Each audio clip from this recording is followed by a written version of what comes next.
leadership we need. Someone who is focused on making things better for everyone. But if still there are a lot more to be done for the development of Ghana. Absolutely, Kojo. The NPP has shown that real progress is possible. On December 7th, let's vote to keep this positive impact going. Vote number 1 on the ballot. Vote NPP for a better and prosperous Ghana.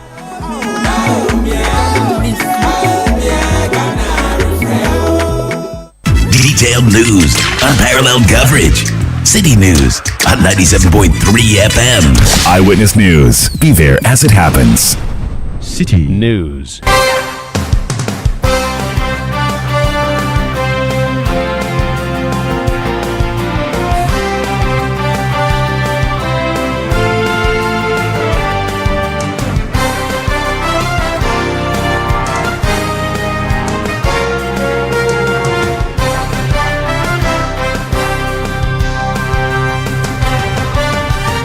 It's 17:30 GMT. This is Eyewitness News on 97.3 Citi FM. I am Umaru, Sanda, Amadu. Tonight, I'm here with Hawa Idrisu Mustafa. Coming up, over the next 90 minutes, one of 2 boys who killed a 10-year-old boy for ritual money in Kasoa sentenced to life imprisonment. The second convict has been referred to the juvenile court for sentencing. Also coming up, National Labour Commission orders Public Services Workers Union to resume work after their strike intensified. And later on Eyewitness News, despite not seeing their demands met by government over the Galamsey fight, the only member of organized labour which went on strike, that is UTAG, has announced a U-turn on the mass action. Stay with 97.3 Citi FM for more on this and many other stories on Eyewitness News. And in business, government assures of ongoing talks with commercial creditors to restructure $3 billion debts. That's in 15 minutes from the Citi Business Desk. Eyewitness News is live across Ghana on a number of affiliate stations, including on Adwinpa 100.7 FM in Takwa in the Western region and Beach 105.5 FM in Takrady, also in the Western region. In the Bono region, we are on Greener 95.9 FM in Sunyani. In the Ashanti region, we are on Focus 94.3 FM in Kumasi and Orange 107.9 FM also in Kumasi. In the Volta region, we are on Revival 99.3 FM in Tajevu. We are in the Hohwe area on VOV Radio 95.7. In the Northern region, we are on Radio Bimbila 91.9 FM in Bimbila. In the Upper East region, we are on Quality 88.7 FM in Garu. In Upper West, we are on Tongsung 97.3 FM in Wa and Jirapa FM 96.1 in Jirapa. You can join us on YouTube and join us on Facebook. Just look for Citi FM. You can send messages on 0549 986 996. That's a WhatsApp number, 0549 986 996. You can also go on Twitter, now known as X, and send your messages there. The hashtag to use is Citi Newsroom or Eyewitness News. My handle is at Umaru Sanda. You can also send your message to at Citi973. It was an issue that drew national headlines. It was a huge and big issue when it happened. 2 teenagers killed a boy, 10 years old at the time, in Kasoa in the central region. A lot of issues have happened since then, but today the court has concluded hearing the matter and a determination has been made. Hansen Ajiman is our court correspondent. He's in studio. Hansen, you're welcome to Eyewitness News. Thank you, Sanda. Remind us before we talk about today, the key issues at the time. It was a big issue, wasn't it? How many years ago was this? So this was in April 2021. So that's over 3 years ago. A young guy, a young boy actually, of the age of 10, what he thought to be a play with a friend who was 15 years at the time. I mean, 5 years age difference within our locality. You get people like that play amongst themselves. Mm-hmm. According to what things unraveled, we came to understand that he had been told that there was a game, as in a video game set console, in an uncompleted building, so he should come and have a look at it. When he went into that uncompleted building, his friend, who was 15 years old, together with another person who we came to realize was an acquaintance to the deceased of 18 years old, asked him to look into Isaac and pick this video console. While he was doing that, he was struck on the head with a club and he fell down. His friend used the club to hit him. Prosecution tell us that at that moment he queried his friend that what has he done to him, and if he's done anything wrong, he should forgive him. Then the second accused person, who was 18 at the time, who was described as an acquaintance to this deceased person, hit him with a club again, and then they used a cement block to hit him twice, and while he was not dead, they dug a pit, and as the pathologist report came to reveal, buried this 10-year-old boy alive. Their plan was that they were going to wait when everybody had gone to sleep. They will pick the body, go and see a ritualist that they had contacted, who according to them said he was going to take 5,000 cedis and a human body so that he will make them rich.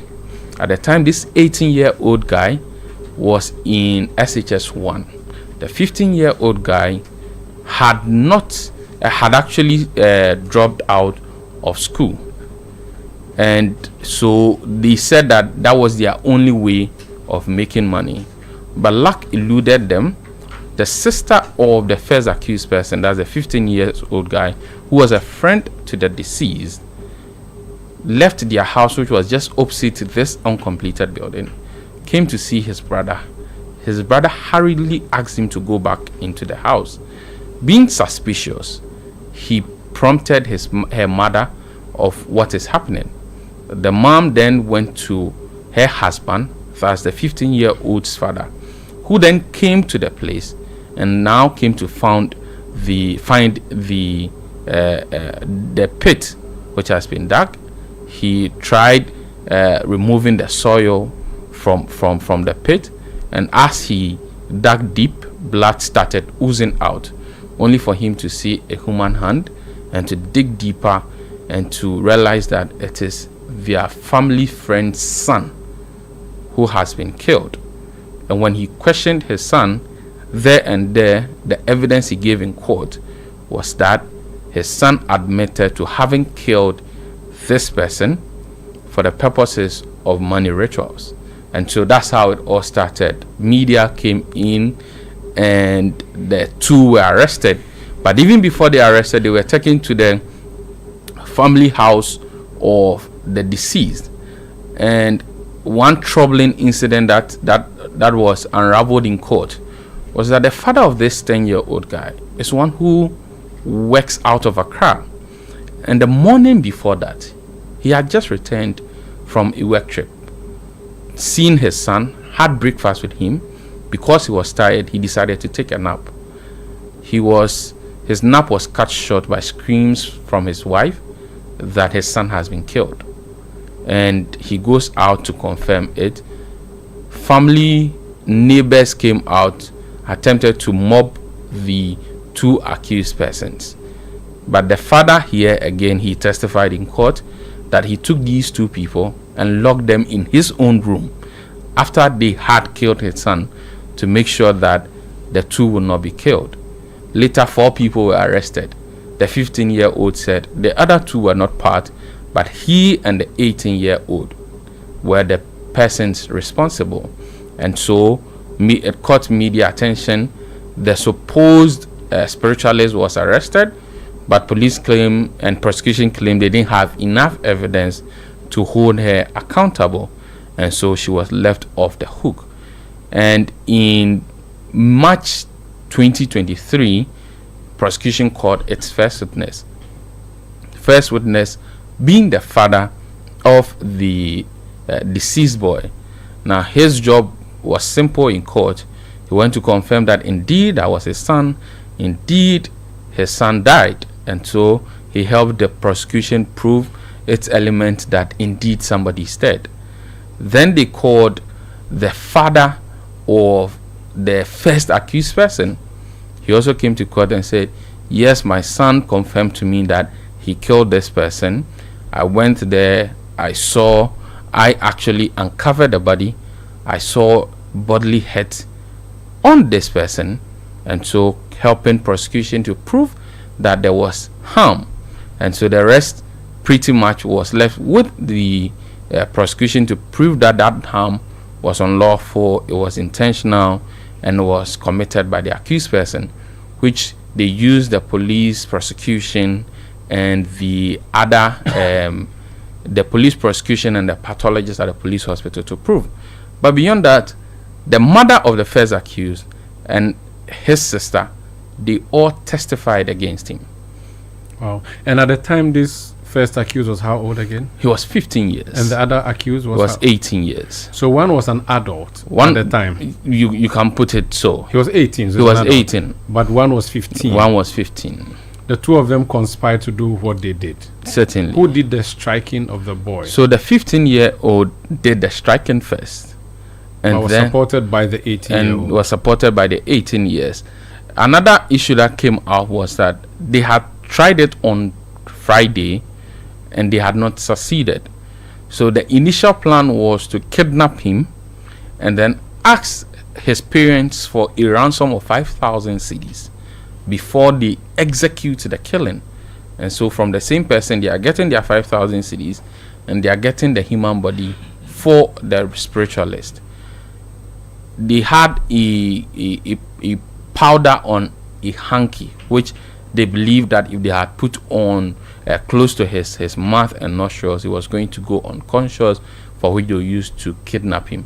That was not successful, and so when they got the second chance on Saturday, they did not waste time at all. The first accused struck him first, and then the second accused joined in, according to evidence that was proved in court. So they were both charged with what? Murder? They were both charged with conspiracy to commit crime toward murder and also murder. And they were both found guilty of murder? They were both found guilty of murder. The first accused, he pleaded guilty to the charge of conspiracy to commit murder, but he pleaded not guilty to murder. He confessed throughout the process, at least what court documents have revealed to us. He confessed at the crime scene, he confessed at the police station, he confessed during committal hearing, and he confessed while testifying and even under cross-examination. But he said he didn't think his act amounted to murder, but of course conspiracy to commit murder, fine. The second accused said he did not commit anything. He was not even at the crime scene. And so at the committal stage, he gave indication that he was going to raise the defense of alibi, and he was going to use his grandfather, who he claimed he was with on the day of the said incident. Unfortunately for him, his grandfather was not forthcoming to help with the investigation and also lost his life within the way. And so there was no proof that indeed he was not present at the crime scene. Police prosecutors also indicated that during interrogations, when the first accused had indicated that both of them hit the deceased, he explained that he only hit him one. And even though he denied that, that is what prosecutors said, and based on the verdict that the jury has brought, it means that they believed the narrative of the police, the narrative of the first accused person, than the narrative of the second accused person when he says he was not involved and he knew nothing about it. Did they have lawyers? Did they call witnesses, the defense? So the defense, they both had lawyers. Martin Pebu represented the second accused person. Okay. The case largely, Lawrence Wampon held the brief of Martin Pebu, and then Samuel Ichia, he represented the first accused person. So they had legal representation, but they did not call witnesses. They testified in person. So A1 testified for himself, A2 testified for himself, but they did not call any witnesses. So the trial moved from Kasoa to Accra? Yes. So because it's an indictable offense, after the committal proceedings, it's supposed to be taken to the High Court for a trial with a judge and a jury. And of course, the Office of the Attorney General has the discretion at times to make a determination or to appeal to the judiciary as to where it wants the case to be heard. And so it was brought to Accra, particularly again because of the sort of media attention the case had gained and the sort of following, that keen interest that people used to follow the case. So today the judgment was delivered by the jury returned a verdict. So the jury returned a verdict today. There was the prosecution did its final addresses, same as the lawyers for the accused persons. Then the judge did her summing up, which is very critical when it comes to trials with jury, because juries are the jury, or the jurors are the judges of the fact, and so they would determine that indeed, based on evidence that have been led against the accused person is guilty or not guilty.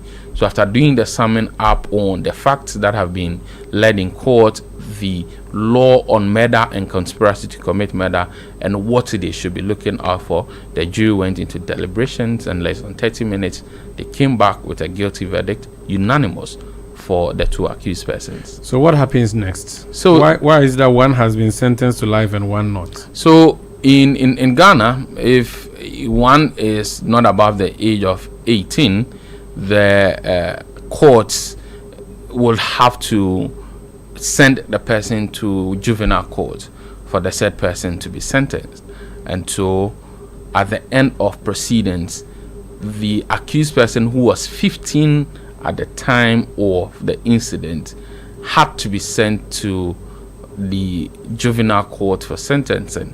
And so that has been made. That order has been made by the court. Unfortunately for us, or fortunately, juvenile courts are not one that media and the public are allowed like other courts. But hopefully after the judgment is given, we can get the if possible, and if it's possible, we can get the determination of the court. But for the second accused person, remember the law on the punishment on murder has changed, and it previously it used to be carried a death penalty, but since the changes made by Parliament, is now life sentence, and so he was accordingly sentenced to life. So he's been taken away to prison. Prior to this, were they in police and prison custody all this while? They were the 15-year-old suspect, now 18 was in police custody. The 18, now 21, was in prison custody. So he goes to continue to serve till life, to the end of his life. But what it means now is that he can be mixed with other persons who have been convicted. You know, per Ghana's laws, when you are on remand and you have not been convicted, it is mandatory that you should be separated from persons who have been convicted. But now what it means is that he may not go back to the old places he was sleeping, because if he goes back, then that means they may be mixing him with other persons who have not been convicted. So he goes for life. The other boy, who is now an adult, there's going to be a determination. We don't know when. What does the law say about how many years he may get? So if this guy has gotten life in prison instead of death, what is the other person likely to be sentenced to? So the law on juvenile sentencing is such that depending on your age, it tells which particular sentence that you're going to get. And so if you are below 16 years, you are sentenced to a maximum of 3 months. 3 months or 3 years? 3 months. If you're above 16 years, you're sentenced to between 3 or 1 to 6 months. And then what they call serious offense. It is when what you've committed is a serious offense, then the court will give you 3 years. But then again, it's at the discretion of the judge. And so we can take it that the maximum sentence that the juvenile court may hand is 3 years. and that would also be dependent on a host of other factors. So wait, so if what the crime he committed, if it was not serious, he may get up to 3 months. Certainly. But now, because of the gravity of the crime, it's likely he may serve up to 3 years. Yes, but no more than 3 years. No more than 3 years.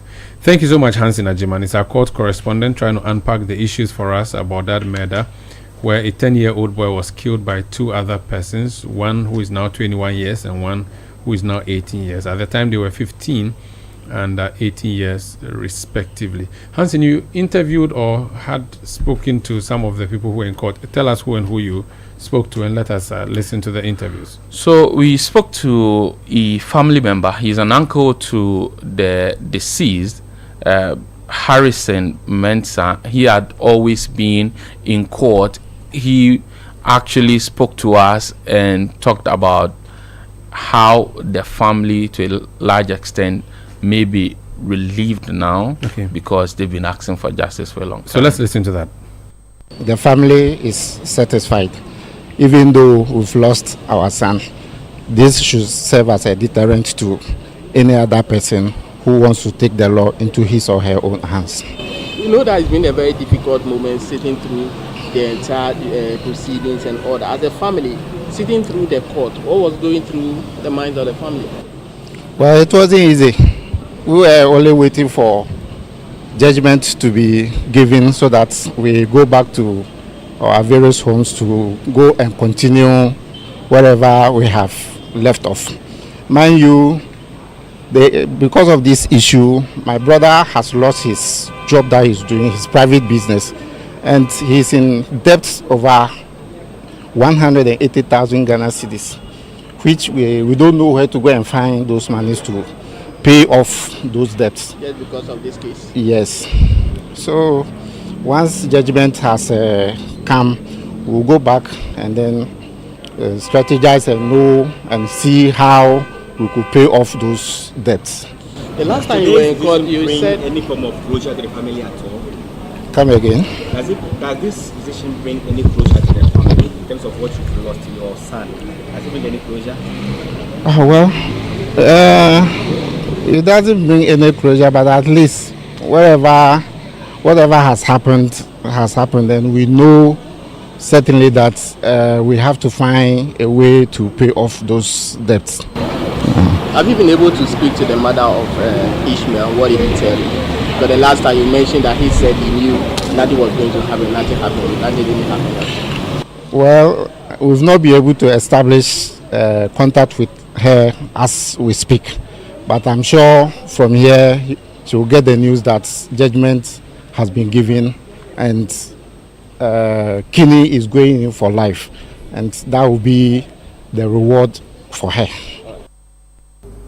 Hansen, so that's an uncle to the deceased, Mr. Harrison Mensah. So we spoke to the lawyer who represented the 15-year-old, now 18, who has been sent to the juvenile court. So so what happens is that at the end of the court's pronouncement, the 21-year-old who was 18 at the time was taken away to prison. Yes. Now, did the judge then say that let this person be taken away while I refer this person? How did he handle that? So the judge's exact orders when it was done was that because she does not have the power to sentence a juvenile, she is remitting the 15-year-old to juvenile court. If I can read the exact words of the judge. As at the time of committing the offense, A1 was 15 years of age and therefore a juvenile, while the second accused was 18 years and turned an adult. According to section 342 of Act 30 and 18.1 of the Juvenile Justice Act, I have no jurisdiction to pronounce sentence on the accused. I hereby remit him to the juvenile court to sentence him.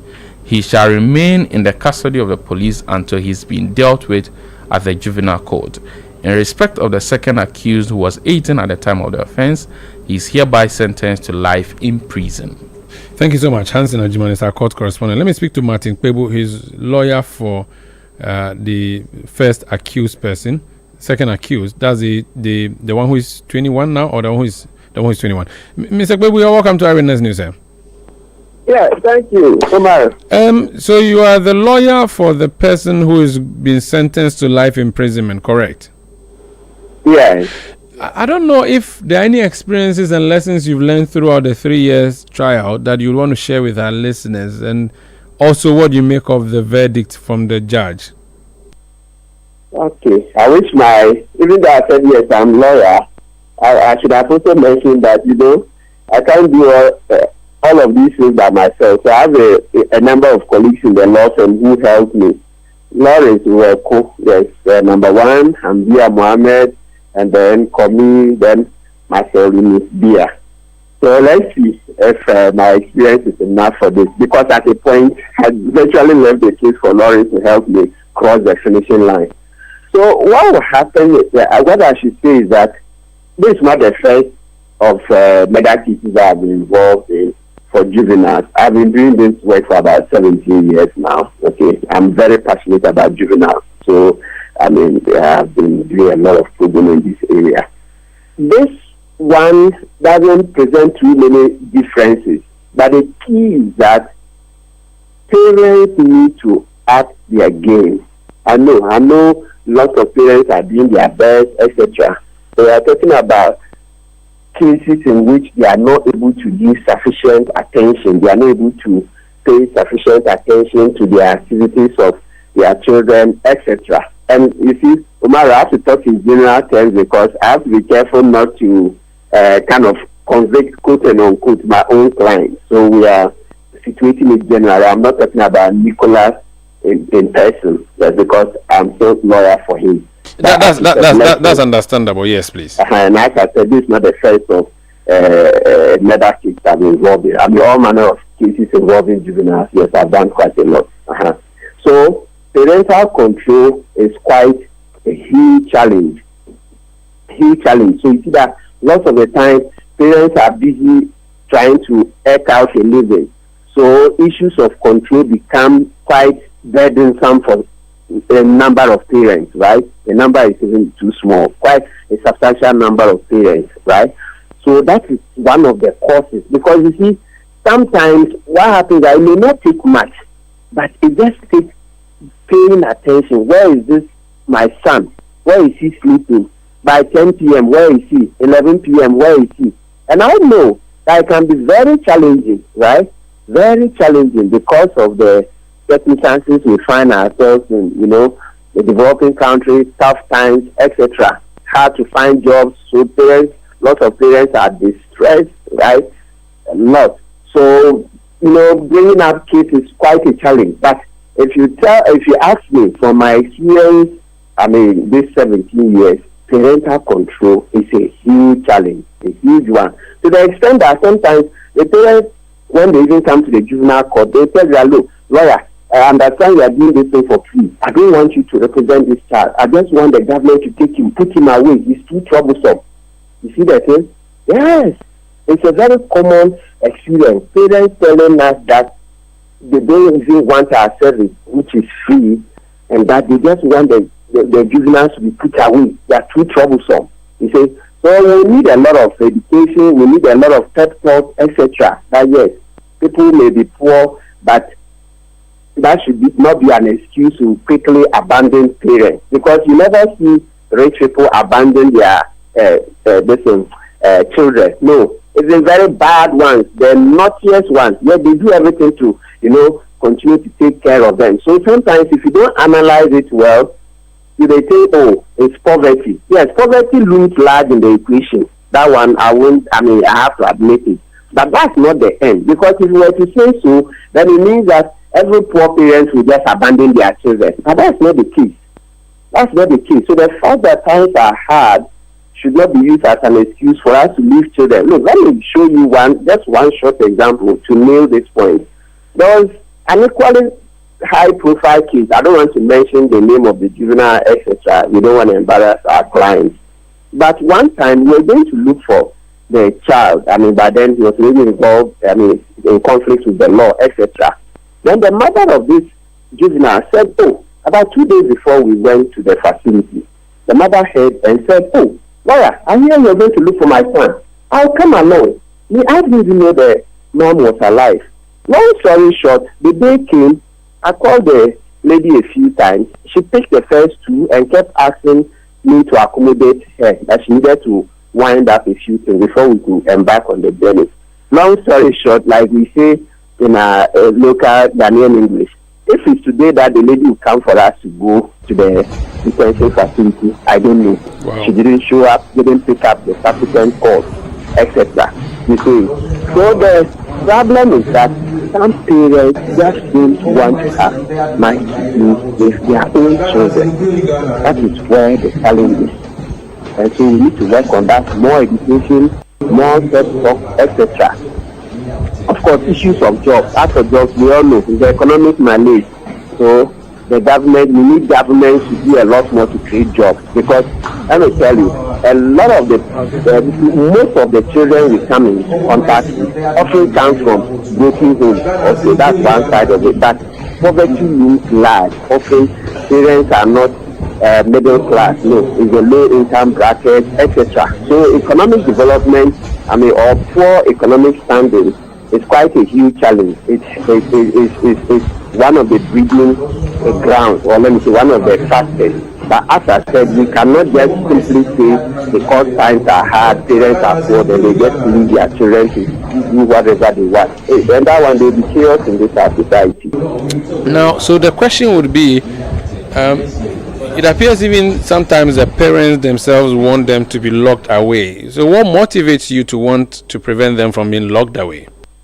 Sorry, Sanda, can you say that again? Yeah, I'm saying that in some instances, like you just said, even the parents of the child would want the child locked away because they say it's too stubborn.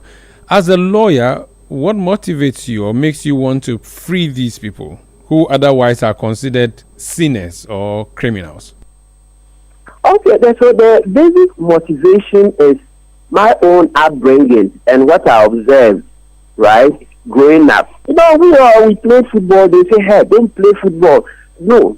And then I would go. I have really suffered this right arm fracture, a bit of disability on my right arm, but I would still go to play football. And to date, even working as a lawyer, I still play football on Sundays on Legon campus with Professor Jampo and co. But growing up, they thought, oh, hey, if you already hurt one hand, if you go, you're probably going to get hurt again, and that will be the end of life. So sometimes they were concerned, but children are children, kind of. So remembering my experience, wanting to play football and not being allowed to play, and everything I went through, being beaten, you beat the hell out of you, etc. So seeing the juveniles, the first juvenile I saw, I could see myself in him, okay? And that was just it. So then I got a number of lawyers together. Then they agreed. We took a letter to social welfare. Then they said, yes, you can provide the services for them. We were even looking for lawyers. We didn't get. There were 4 lawyers. And then that was it. We've done hundreds of cases. Yes, a lot over these 17 years. So you want to repair the kids. You want to give them restoration. You want to give them a second chance. And I'm proud to say that there are some of them. They didn't finish university, some teach in the secondary schools, right? Yes, some are community organizers, masons, carpenters, etc. So I'm very proud of the work we've done in all these decades. So I always knew from day one that, look, if I had the opportunity to play football, was beaten, and, well, I survived it, why wouldn't these children also get the chance, okay? And as I said, over these decades, we've helped. 17 years down the line, we've had a lot of kids. And it gives me a lot of satisfaction because you come and you know that, Sanda, as you practice in life, you ask yourself, look, if you bought 100 houses, and so what? It's the impact, the influence you have on the rest of society that matters. Look at Kwame Nkrumah, and you see why every day I keep ranting about Akufo-Addo looting at his family and friends, government, no only Akufo-Addo, except that his is the West. JM 26 now is on his neck, but unfortunately because Akufo-Addo has performed so poorly, and JM is even the best candidate because he's record on corruption exercise far better than Council, I had actually had a bet that you were going to enter Akufo-Addo's farm, and you have. Well, yeah, so I think you should leave him. Let's leave Akufo-Addo for later when we discuss governance issues. No. Okay, but thank you. So you do not plan to appeal this, do you? No, I don't have the final say. Okay, you have not been asked to. You have not been asked to. Yes. Very well. Yes. Very so well. he would decide. It's his call. Okay. Thank you. Thank you so much for speaking to us. You're welcome. That's Martin Kpebu. He's lawyer for one of two persons who were sentenced today. One was sentenced to life imprisonment. The other would be referred to a juvenile court for a decision. The two of them conspired and killed a 10-year-old boy in Kasoa 3 years ago, ostensibly to help them make quick money. Hansen Ajimani is our court correspondent who was in court, and he's just been helping us with a blow-by-blow summary or remembrance of what exactly transpired until today when the gavel landed. Meanwhile, in the courts, other issues have been coming up. Hansen, what else happened in court? So the protesters, anti-Galamsey protesters, 53 persons were arrested on Tuesday. So Oliver Voma's people? Yes, Oliver Baka-Vomawa, Felicity Nelson, and the others. On Tuesday, charges were dropped for 7 of them. Today, a number of them also went to court, and the state decided to drop the charges for 4 additional persons. And these 4 persons are Cedric Bansa, Emmanuel Ofei, Nana Amomensa Prempe, and Thomas Yeboah. So in all, 11 persons have had their charges dropped against them. What then it means is that the other persons who are being prosecuted by the state will continue with their prosecution. 42 persons now are being prosecuted for charges of unlawful assembly, on lawful damage, on assault on a public officer, on offensive conduct conducive to the breach of peace, and particularly for Oliver Baka-Vomawa for stealing. Thank you so much, Hansen Ajimani is our court correspondent. This is Eyewitness News on 97.3 Citi FM. We'll return with more. Please stay. Eyewitness News. Be there as it happens. So Haji Awache didn't come today.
voice be heard on Eyewitness News on Facebook at facebook.com/Citi97.3, Twitter at twitter.com/Citi973, and Instagram at instagram.com/Citi973 with the hashtag Eyewitness News.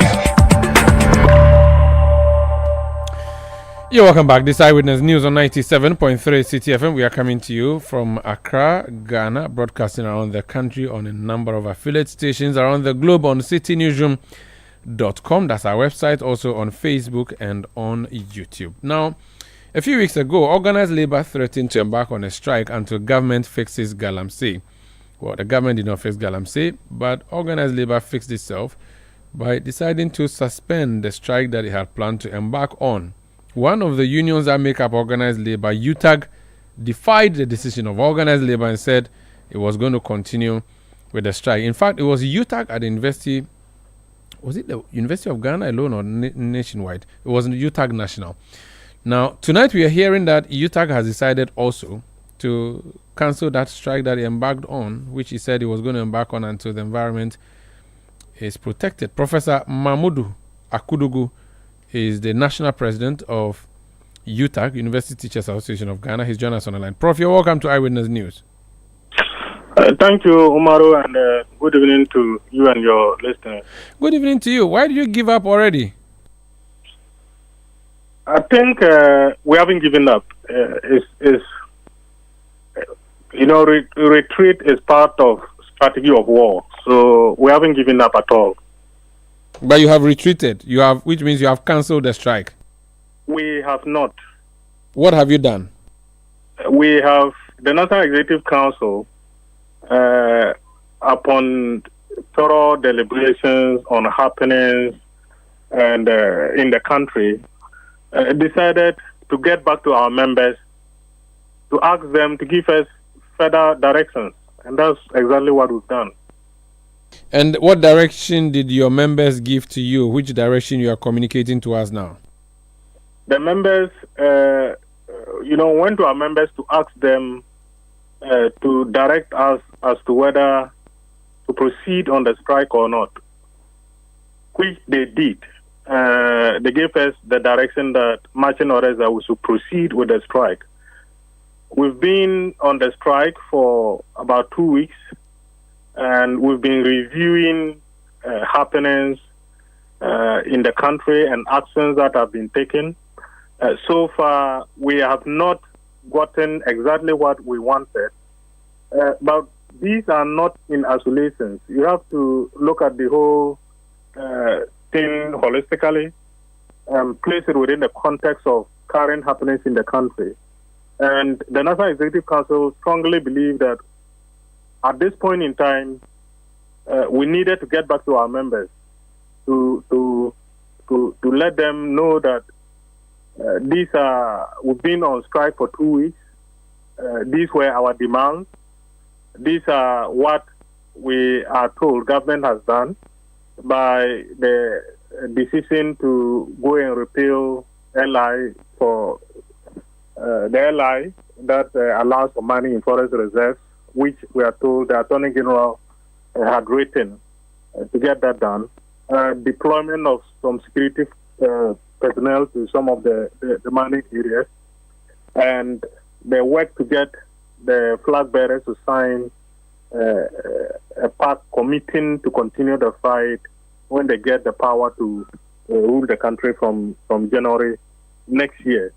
So it's a principle of getting back to the people who give us the power to give us further directions that, our students, there's a balance that has to be struck. And that balance is between our continuous insistence for the government to act for the protection of our future, and also our students who are supposed to be trained and to become the future leaders of this country, having to also consider their plight. And taking all this into consideration, we thought that we should go back to our members and ask them whether they think that we should continue the strike or we should suspend it from next week. And the decision is that you suspend from next week, and this is final. It is not a decision that is final because it's a proposal to our members, and our members will decide through balloting. So the Independent Election Committee and the branch election committees, independent election committees, will be conducting a referendum on this. So if our members again decide that from what we have told them or what we all know has happened is not satisfactory enough for them to call off the strike, and in the balance that they feel pursuing and insisting for the government to do what we're asking them to do, vis-a-vis our students pleading with us to get back to teach them to at least become the future leaders that we want them to become. If our members decide, weighing these options, whatever decision that they take, that is what becomes final. For many anti-Galamsey fighters, UTAG, had become the hero of the fight. But with this, your decision to, put a motion before your members, which motion appears to be a motion asking that you end the strike, many would say you were the hero that never was. Well, I think that power is for the people, and you are also aware of developments where some colleagues of ours believe that there's a silent majority that is against the strike action and all that. So when you consider all these options, the best thing to do is to get back to your members and ask that is it the case that we were misled or not misled per se? Is it the case that people have changed their minds and would want this? So you are going for what the UK government would call a vote of confidence. You are going for a vote of confidence or otherwise. You want to go and get a full mandate of your members. That's essentially what you want to do. Exactly.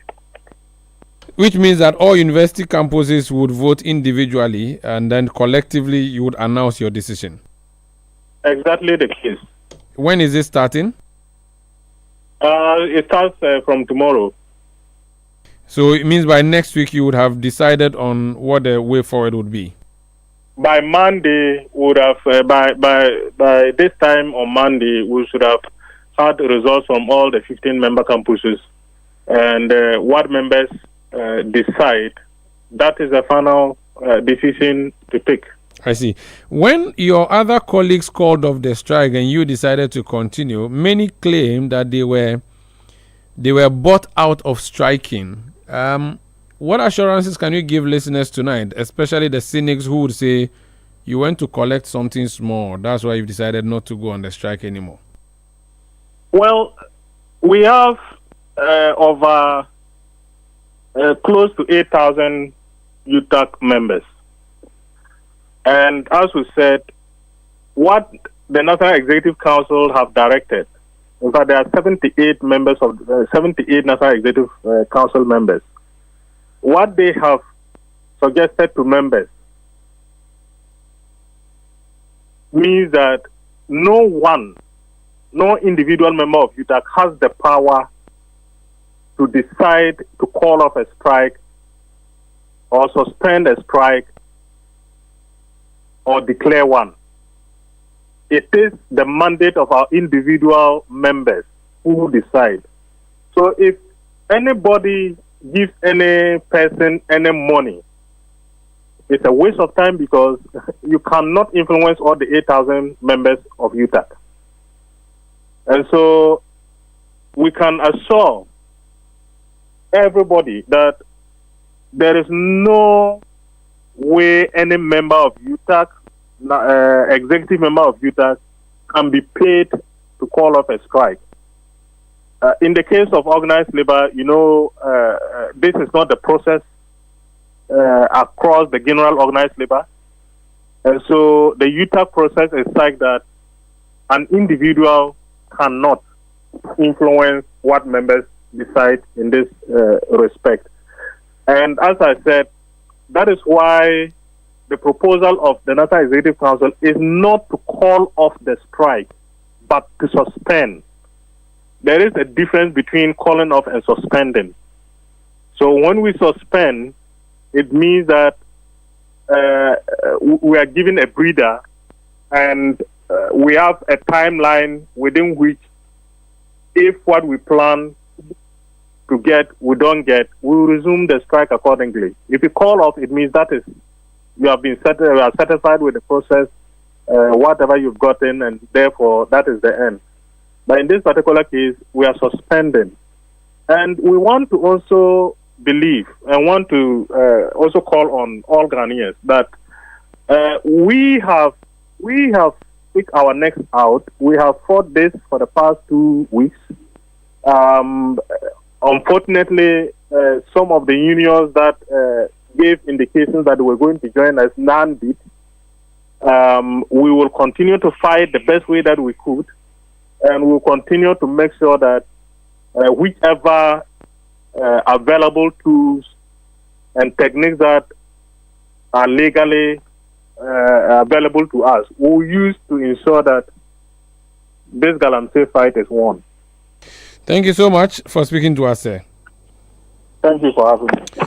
That's Professor Mahmudu Akudugu. He is National President of the University Teachers Association of Ghana, UTAG, speaking to us there on a plan that will be put forward to UTAG members for a determination on whether or not they should continue with their strike. This is Eyewitness News on 97.3 Citi FM. Let's go for business news now, and then we return with Point Blank. Please stay with us. Eyewitness News. Be there as it happens. Electroland Ghana Limited is back with a massive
City Business News.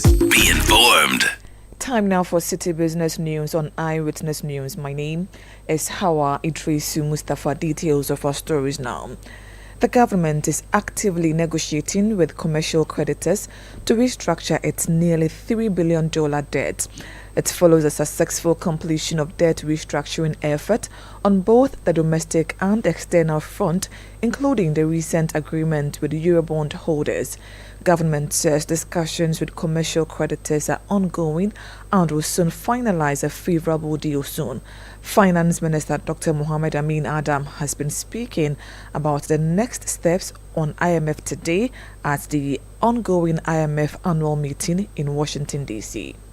The benefits we have derived from this so far includes an outright debt cancellation of about $5 billion and another debt service relief of about $4.3 billion. And so between the bilateral creditors and the Eurobonds, you are talking about savings of about $12 billion US dollars. So we think this is a very great success. We are still having an outstanding restructuring with our commercial creditors involving about $2.7 billion.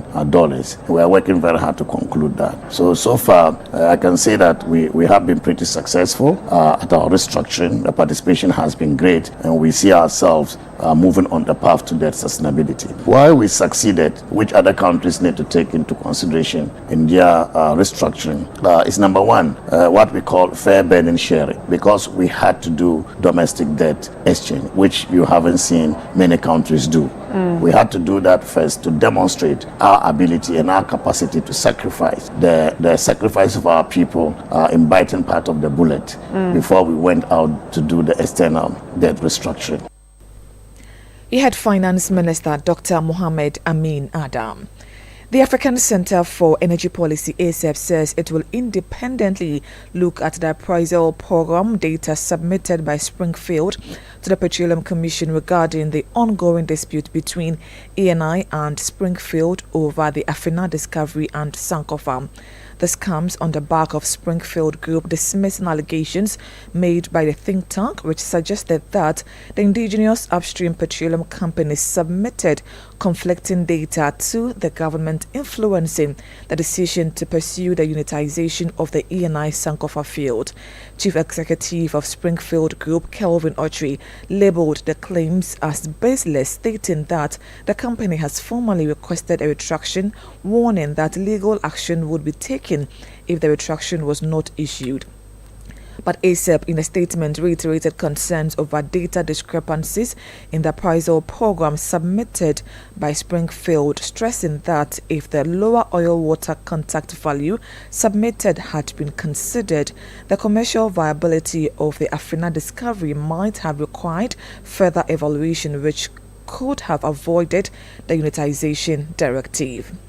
Away from that, in a strategic effort to build resilient businesses amidst a challenging economic landscape, key stakeholders within the business ecosystem are emphasizing the importance of investing in human capital to meet evolving demand. They stress that government must prioritize spending on small and medium enterprises to drive this growth effectively. Abdallah Ibrahim, Acting Human Resource Officer at MTN Ghana, shared these insights on the sidelines of the MTN Business Executive Breakfast Meeting Series in Accra.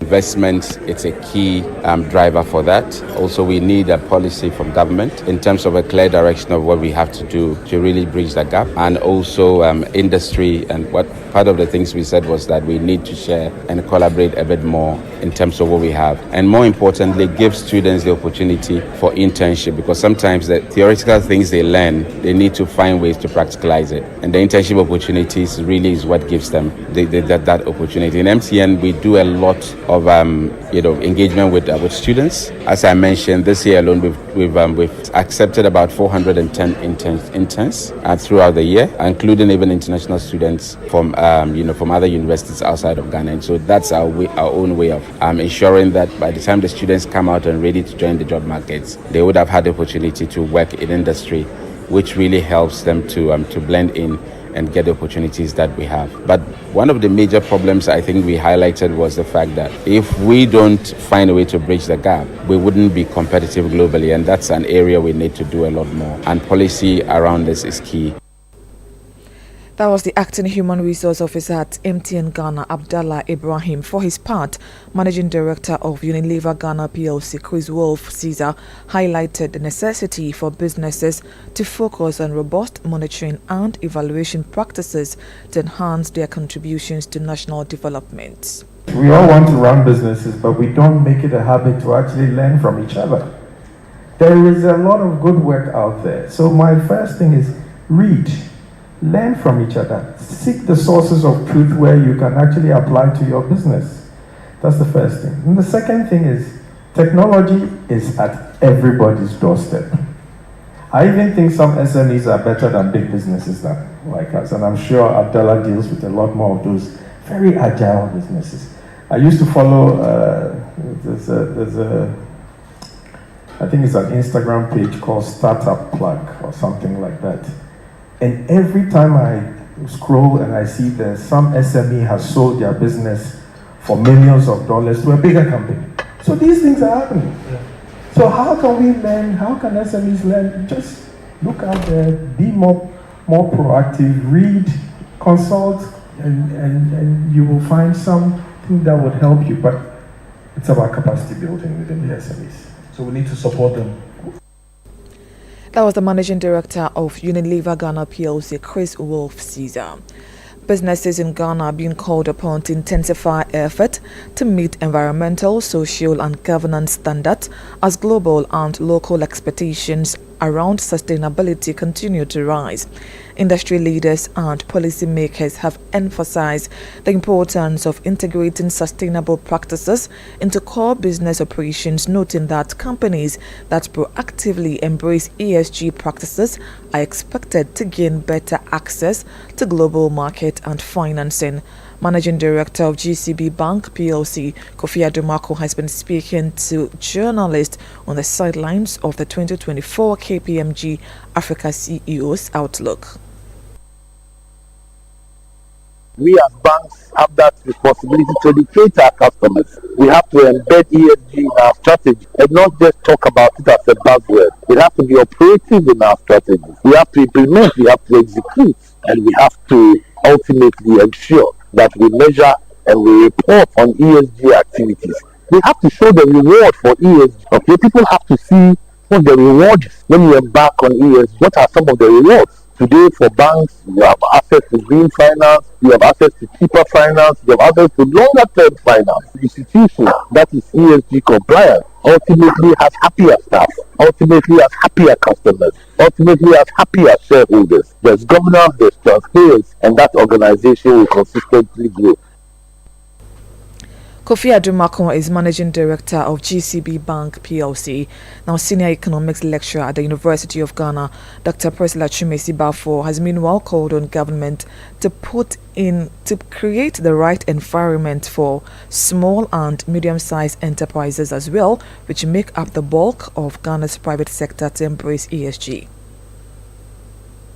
I think that the ESG journey, it's a very arduous one. And for us, when you look at most of our very small firms that are trying to, put soul together and get very basic stuff, they are not really concerned about environmental sustainability. But that said, the adverse effect of climate change is with us. So I think that yes, they can still go about with their daily business as government puts together. I think government should be the driving force in terms of creating the incentives for businesses to embrace it, because we know that the adverse effects on the climate affect all of us. But essentially, if a business is struggling with the bottom line, the least they care about is ESG. Dr. Priscilla Chumesi Bafo is Senior Economics Lecturer at the University of Ghana. And that's it for City Business News on Eyewitness News. My name is Hawa Idrisu Mustafa. Up next is Point Blank.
This is Point Blank on Eyewitness News. Point Blank is brought to you by Kivo Pepper Moko Show. My name is Umaru Sanda. Amadu. Tonight on Point Blank, we are on the campaign trail. Dr. Mahmoud Bawumia is in the Volta region campaigning. His spouse is somewhere in the north. His running mate out and about. He's actually in the Greater Accra region. John Dramani Mahama. Is he on the campaign trail? Yes, he is. Where exactly is he? Where is Professor Nana Jinopokwa-Jima? That's what we are doing tonight. We are touching base with the various campaigns. Let's start with Dr. Mahmoud Bawumia's campaign. Kofi Tonto is an aide to Dr. Bawumia. He's joined me on the line. You're welcome, sir, to Eyewitness News. Yeah, good evening, Umaru. How are you? Very well, thank you. Whereabouts is your candidate? Well, very good evening to you and your cherished viewers. As I speak to you, we are en route to Greater Accra, having finished the Volta region. We've been traversing the region for the last 5 days and have visited all the constituencies in the region. We just brought to the campaign to an end in South Town, which is Sogakope, and wrapped up to continue in Oti region. So you are climbing northwards. Well, you are the geography teacher, so if you say so, yes, you're going towards Oti region. Kofi, I thought that's your region, so you also know the region. Oh, no. I'm actually from Ashanti region. Oh, I see. Okay, very well. No problem. I'm 100% Ashanti. What was the reception in Volta region, considering that is the World Bank of the NDC? What was the reception and reaction that you got? My brother, my honest opinion in the Volta region is heartwarming. I mean, we've been surprised at the reception. As you rightfully said, the Volta region belongs to the NDC, their stronghold. And we are not under any illusion that Volta region belongs to us. But what is more important is the gains that you are making. If you look at 2016, our voter share was 7%. 2020, our voter share was 14%. It's a clear indication of an ascendancy in the region. So when you juxtapose that with the groundswell of support that welcomed us in the region, it tells you that indeed the MPP is making an incursion in the region. You know, aside from visiting the various mini rallies and the engagement, the right gauge of knowing how organic people feel for you is those who walk out of their houses to cheer you on. I mean, you are in the Volta region and you see people chanting it is possible, running out of their homes with MPP t-shirts, MPP flags, waving their hands, number one, chanting it is possible. That is the organic love that we never expected in the Volta region. So we are excited, we are happy that indeed there's a change, a sea wave of change coming in the Volta region, especially the youth. You know, from Hohoi to Bando to North Dai to South Dai to North Town, all the way to Aflao, and then coming down to Sogakope. Everywhere we go, see the youth meeting us at the outskirts of the city and driving us in full excitement. It shows that indeed the MPP is making major inroads. Look, when you go to Ho Central, one of their strongest, after Ketu South, Ho Central comes next. And for us to get the reception we got in Ho Central, it was just eye-opening. I mean, our intel tells us that the NDC literally had to go house to house and get people and tell them that you shouldn't go, blah, blah, blah, you know, trying to do everything to stop people from coming to show love to them. They say you were giving money to the people to come to your rallies. I mean, look, how many people do we have in Volta region? The voter population alone is over 1 million.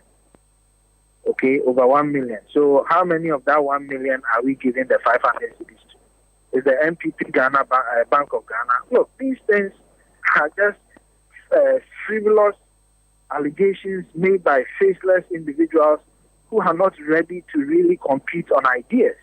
We have a candidate who has traversed the entire region, not just shouting, but putting out messages, a coherent message that looks at what we have done, his contribution as far as what we have done, and his vision for the nation. His vision. So it is the message, it is that message that is attracting people to him. His idea that is attracting people to him. Okay. I would challenge you to go and watch the various videos and clips from the what we call the stakeholder engagement, particularly what the chiefs are saying. Just pay attention to what the chiefs are saying. Eulogizing Dr. Mahmoud Baumia is actually in Georgia. There was a pastor who came out and said the entire clergy in that area have three things they want to say about Dr. Mahmoud Baumia. One is his discipline in leadership. Two is the fact that he's corrupt-free. And three, the fact that he is a candidate with a vision. Then we went to, I think, Peki or something like that. And the chief was bold enough to say that, look, you have changed the trajectory of campaigning in Ghana. You have moved campaigning from a turbulent environment to a campaign of message. So there is absolutely no doubt in our mind that the youth are attracted to a man with a vision, a man with a clear agenda for them. Okay. And so we are very excited. Thank you. With what we saw in the region. Thank you so much. Thank you so much. Let me speak Kofi Tonto there. I appreciate you for the time. That's Kofi Tonto is aide to Dr. Mahmoud Baumia on the campaign trail. Let me go on the other line and speak to Beatrice Anand. She's spokesperson for the John Mahama campaign. She's joined us on the line. Madam, you're welcome to Eyewitness News. So Kofi Tonto is telling us there that they have done some very good work and seen some good feedback and reaction from Volta region, which is your World Bank. You should be scared. Hello, madam. Can you hear me? Yes, I can hear you now. I'm saying that Kofi Tonto of the NPP is just saying that they've gone to shake up the Volta region. The numbers are impressive, he says. I've been listening to Kofi and I've just been laughing. He didn't just start this on your platform. He started it on Facebook. And he's been saying all these without evidence, either pictures or videos. But what I can say is that when you listen to a campaign spokesperson speak the way he speaks, it tells you that all is not well. It tells you that the people have rejected Dr. Baumia. How can a man be so visionary that for 8 years he did nothing? He is responsible for all the economic mess we are finding ourselves. Today, $1 is almost 17 cities. And the people of the Volta region that they promised the catapult has gone to the Volta region without the catapult. He's gone to the Volta region to see the state as it was in 2016. The people who suffered the Kosovo spillage, that he went there to promise, and government said they were forming the interministerial committee on whatever. They haven't redeemed their promises. Nothing has been done for the people. Are these the same people who came out to hail Dr. Baumia, or they are different people? I think that what my expectation is, and what we have been doing in the campaign so far, has been telling the Ghanaian people what the policies of the NDC are, and why President Mahama should be given a chance to govern this nation and to make it better. You spoke to Tonto for a number of times. He had no message what Dr. Baumia would do, except to say there are bold solutions which are not relevant to solve our problems today, except after we vote for them. I can only but say that their campaign is failing, and I mean, not just the polls, everything is showing. As I speak to you this morning or earlier this morning, President Mahama met 25 different ambassadors, because even the international community recognizes that the NDC is following the next government. And we are not just only campaigning campaigning, we are planning for the future on how to make this country better. And so you see us on the field, and we come back engaging some of the business communities, the international communities, and people who are relevant stakeholders when the NDC forms the next government. And I think that the campaign is very focused. Next week on Monday, we'll be starting our Northern Regional campaign tour. I've seen a number of NP people write on social media that your flag bearer does 1 week campaigning and then 3 weeks rest. And in fact, some of them are even saying he's jetted off to London to go and cool off. Any truth in this? Where exactly is former President Mahama today? So former President Mahama, as I speak to you, is currently in Accra. As I indicated earlier this morning, he met 25 different international diplomats to speak about business elections and forming the next government, because Fitch, EIU, Global Info Analytics, and all international polls are showing that the NDC is forming the next government.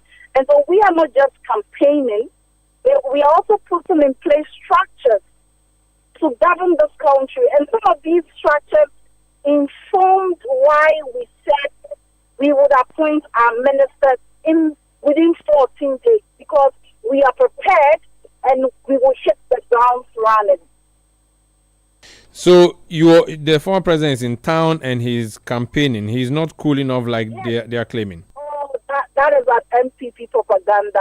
I think that Ghanaians have seen beyond the kind of propaganda the MPP is doing. The former president, as I speak to you, is in Accra. I'm just leaving the office. We had series of meetings, some which I cannot speak to in the public domain. But I can tell you that the NDC is more focused. Our strategy is not what the NPP thinks it is, and it will take them by surprise. That's what I can say. And what's your running mate too? Is also out there campaigning, or she's in Greater Accra? Sorry, Beatrice, I'm losing you. Sorry, can you repeat that? Hello? Can you hear me? Yes, I can hear you. I'm saying that the running mate is also campaigning. In fact, if you look at our campaign structure, it's in threefold. The first one has to do with the flag bearer himself leading a team. The second has to do with the running mate also leading her team. And then we have the national chairman also lead a team. Aside that, we are not doing the passing and the big rallies you've seen the MPP do. We are doing more door-to-door in the various constituencies and at the polling station or the branch level. So our campaign is not very ostentatious, where you see us ask supporters and address them and put pictures on social media.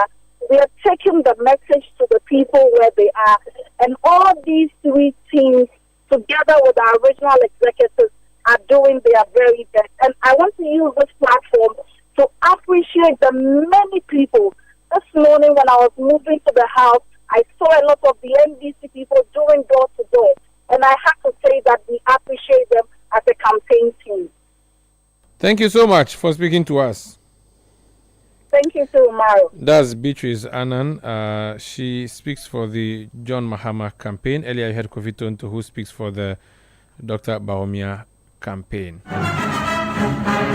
This has been Eyewitness News, which came to you from our studios in Accra. My name is Umaru Sanda. Amadu. I did this with Hawa Idrisu Mustafa. Production by Kobina Wilson, Beverlyn London, and Sami Wiafi. Technical production by Thomas Obinda. New media support from Emmanuel Owusu. We'll be back tomorrow at 17:30 GMT. Thank you for listening. Let me remind you again that Point Blank was brought to you by Kivo Pepe Moko Show. In fact, let me also prompt you that there's a new show we have on 97.3 Citi FM, which focuses more on the election. So if there are any views or issues you want to share with us, which we're unable to read for you here on Eyewitness News, stay tuned in at 10 p.m. Chris, Kevin, Isima will come your way with the ballot box, which is at 10 p.m. on 97.3. He will set the issues up. You are free to call in and contribute your views. We'll be back tomorrow at 17:30 GMT. Good night.